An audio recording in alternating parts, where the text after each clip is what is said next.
Hey, what's up, everybody? Video 44 coming at you with another video. All right, it's time to talk about the Lakers and their trade deadline stuff. We did nothing. Thanks for watching. No, I'm kidding. Um, I so the things that people are upset about in regards to this trade deadline, I'm not. That's the first thing I want to say. I got an entirely different scope on this situation. I'm glad we didn't just reach for something we had no business reaching for. I'm glad we didn't trade THT in a deal that would bring us back like a Josh Richardson or something like that.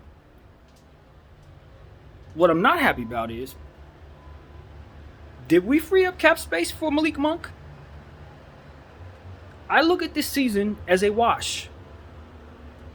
And the only reason why I would have kept Malik Monk this year is because I either thought this season wasn't a wash and know for a fact he's a big time rotation piece that we love, or because I thought that I could create the cap space necessary to pay him because I want to keep him.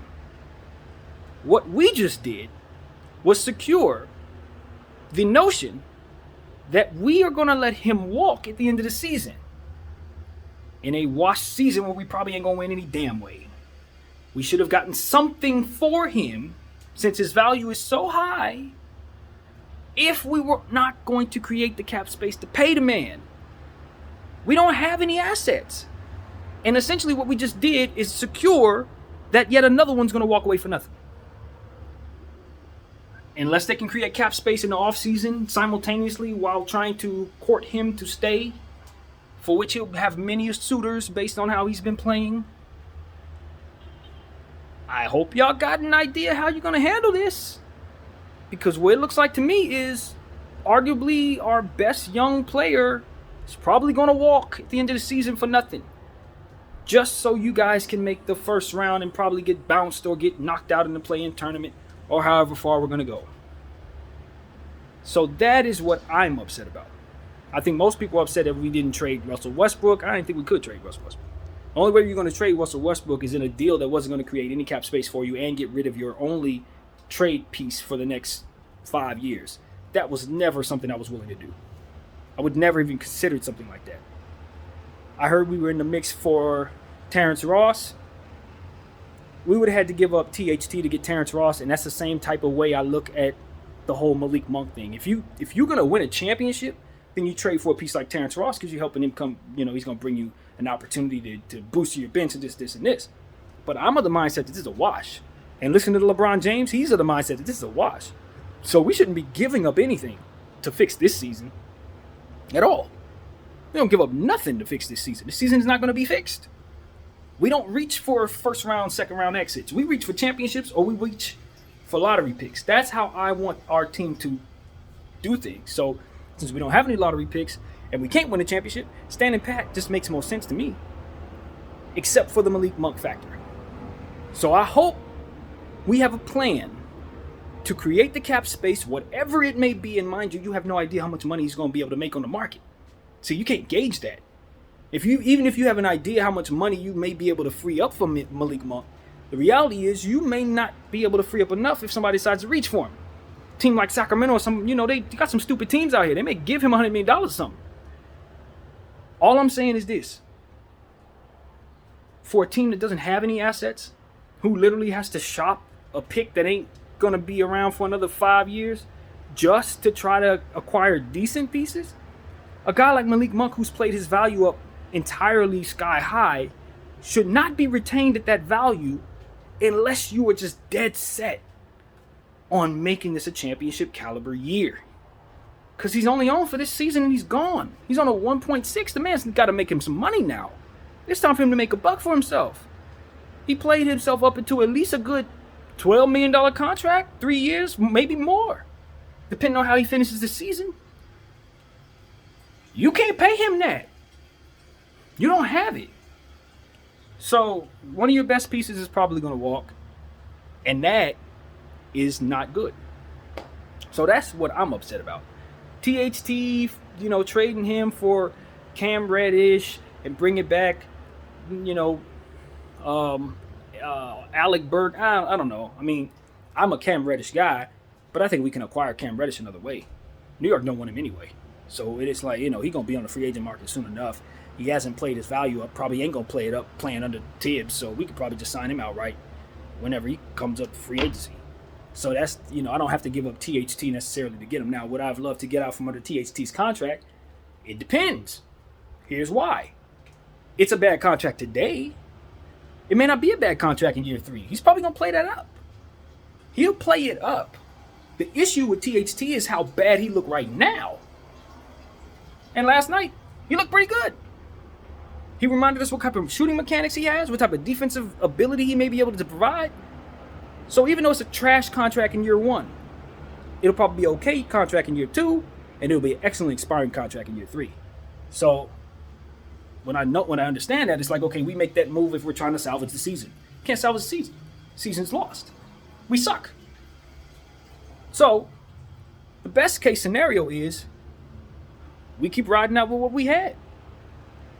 Don't give up anything and outplay what it is our expectations are with a healthy big 3. So if I'm considering what was on the table, am I pissed? Hell yeah, I'm pissed off. But not for the stuff that most people are pissed off about. I'm pissed off because I know how valuable Malik Monk as a piece is to us, and I know how hard it is going to be to retain him later on. Other than that, there wasn't really nothing we could do. Couldn't really do anything else. And as far as the guys that we want to get rid of, we'll just waive them guys. Literally, just waive them, bro. I look at this contract like, DJ, just waive him. Wayne Ellington, waive him. Would it have been nice if we could get something for him? Sure. If we could get a second-round pick for him. Is anybody in their right mind going to give you a second-round pick for any of them dudes? Hell no. Nobody's going to do that. So those were untradeable pieces, which is why they never should have been signed in the first place. Not only should you not have signed those guys, you definitely shouldn't have signed 5 of them. What the hell are you doing? We would be better, and I keep saying this, just calling up Mac McClung, calling up all these guys that were in the G League. Look at it like this. We are running one of those guys in regular rotation right now. And we love him. In Austin Reeves. Why in the hell didn't you just fill us up with a bunch of guys of that caliber? We don't have to have these guys out there like Wayne Ellington and, DJ. We don't have to. There's no reason to have those guys on this team. You waive them dudes and you call up guys of that caliber to play. That's all we got to do. We don't have to do too much. Those guys are going to play their value up being on this team with LeBron James. They're going to play their value up if we do the right things. So I don't, I'm not mad about much. It's just the Malik Monk factor, which is a big deal because we don't have assets and we don't have cap space. That's why that's a massive deal. So yeah, we failed because we should have traded Malik Monk. Unless we were going to create cap space, as to which we didn't know we could do. So yeah, somewhat of mismanagement, but if you look at it for what it is, do you really want to get rid of Malik Monk? Hell no, you don't want to get rid of Malik Monk. If anything, we're trying to keep Malik Monk. So am I really mad that we didn't trade him? Yes, only because I understand everything. But the player himself, hell no, I don't want to get rid of him. I want his money to be given to him at the end of the season so we can keep him for the next 3-4 years. That's what I really want. So, how mad can I really be? We gave ourselves an opportunity to possibly keep him, as opposed to just definitely letting him go. But what I see is we're going to definitely let him go because he's going to end up signing somewhere that's going to give him the money to help him be the millionaire he deserves to be. So I think as a GM, and I know what a GM's supposed to do, and I know that we botched that bad. Now, if we had picks, if we had assets that we could trade for other things and create cap space with ease, then I wouldn't be mad at it. Or if we were a team, like I said, who could win the championship and we certain we could pull this thing together, then I'm like, nah, we got to keep Malik Monk because he's a big part of what we do, and we can give him his money later or risk it, but at least we're going to win a championship now. Maybe if he gets a championship, he falls in love with us and takes a little pay cut or whatever. But if I'm of the mindset that we're not going to even hardly make the playoffs, Malik Monk is going to go get some money, man. So that is where the Lakers really screwed up. Everything else is, he couldn't do nothing. Now, we're going to be players in the buyout market. I think Dennis Schroeder will be up for us. I hear that we're interested in Gary Harris. Those will be solid players to pick up, especially Gary Harris and his ability to play defense. I like Gary Harris as a role player. But is he going to make us better? Is he going to be a part of something that's going to make us a lot better? Not really, no. I think he could be an upgrade from an Avery Bradley, for sure, but not that much of an upgrade, to be honest. So, if anything, I just want to see those same minutes be given to different players that are already here. Like, you know what I'm saying? The Trevor Ariza minutes, that's Stanley Johnson minutes. The Avery Bradley minutes, that's Austin Reeves, Malik Monk minutes. You see what I'm saying? We don't really have to really do anything to make me happy as it pertains to changing the roster. It would be nice if we shaved our roster, but it would also be nice if we just shortened it. So the problem is the coach and the choices that he chooses with the roster. Once you get a coach in here who can maneuver the roster in the way that I envision it, we're a better team anyway. Especially if we manage Russell Westbrook better and change our style of play to fit him a little better. You know, there's no real problem. I mean, it is. No, you get it twisted. It is a big problem. But what I'm saying is, it's not a problem that should keep us out of the playoffs. We're not making the playoffs because we don't respect size. We're not making the playoffs because the coach likes to rely upon players who are done. It's not because we don't have the players in place or the opportunity in place to get us the stuff that we need. You just have to reach in the G League to get it, in the buyout market to get it. So our goal, the most important thing for us to do right now, is fire Frank Vogel. As I've been saying for the last 3 months. Fire him, bring someone in who can get more out of this roster, and you'll have more out of the roster. Waive the guys that you don't use, DJ, Wayne Ellington, Trevor Ariza. Waive them dudes and bring in the prototypes that you're supposed to have, and you'll be fine. Because we like Austin Reeves. We like Malik Monk. Kendrick Nunn's coming back. You know what I mean? We're going to have this guy at some point. Probably not anytime soon, but you know what I'm saying? Anthony Davis is healthy. Bron James is still Bron. You know? I just feel like the Russell Westbrook fit is awful, but like you can't get rid of that. You don't hang your hat and say, oh my God, I can't grow wings and fly. You just accept the fact that you're stuck on the ground and appreciate gravity. It's like, you know what I mean? Getting rid of Russell Westbrook was never going to happen, y'all. Not for anything that you actually wanted. What are you going to do? Bring in John Wall? His contract's just as bad. And then you want to give away a 27 pick? John Wall come in, may get hurt. John Wall come in, who don't know who John Wall is right now. We ain't seen him in 3 years. At least with Russell Westbrook, we got a healthy body. One of the most durable players on the planet. So, like, is that really a plus? Maybe, depending on how bad Russell continues to play. But if you manage him properly, put him on the bench as to where he's supposed to be, ignore the fact that he's making $44 million because you're forced to anyway. Just play him like you would play him if he was making 1.6. And if you have that mindset, you forget the damn contract. Half the fans don't even know anything about contracts anyway. Just forget the contract. Just play him like you're supposed to play him. Sit him on the bench when he sucks. Play him when he can help you. Put him in lineups that work. Put him in situations that work. And he's going to outplay what would be a 1.6 contract. He ain't going to play up to $44 million. But you charge that to the game. You don't worry about that. You can't do nothing about it. So that's how I'm looking at all of this. I'm not really worried about us making decisions at the trade deadline, other than the Malik Monk situation, for which secretly I'm very happy to have him. Very, very, very happy to have him. It's just when you start talking about how to manage your books and you start talking about what your needs are as a franchise over the next several years, you got to manage an asset like that much better than it appears we are. And that's the problem. So, I don't know. What are you going to do? Like, Lakers don't have nothing. If they would have put this team together better and did what it is I just suggested with the G League players, instead of bringing all together these 1.6 guys that have been in the league for 16 years, you would have been able to do things because those G League guys would have played their value up and you could have traded them for second-round picks. But we weren't smart enough to do that. So here we are. That's it. You know, you mismanage your crap, this is what you get. So that's what it is, man.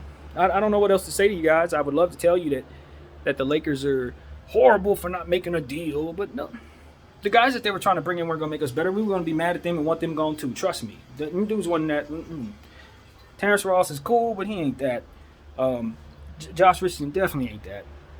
I would have loved to get Mo Bamba, but in order to get Mo Bamba, we would have to overpay for him, giving away our assets completely, and I don't think Orlando would even consider that, although I would be more than happy to do it.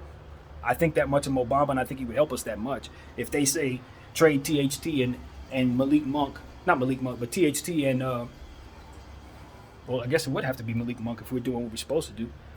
If Orlando's doing what they're supposed to do, they should demand him. I may consider that based on how much I value the shooting of a 7-footer with super long arms.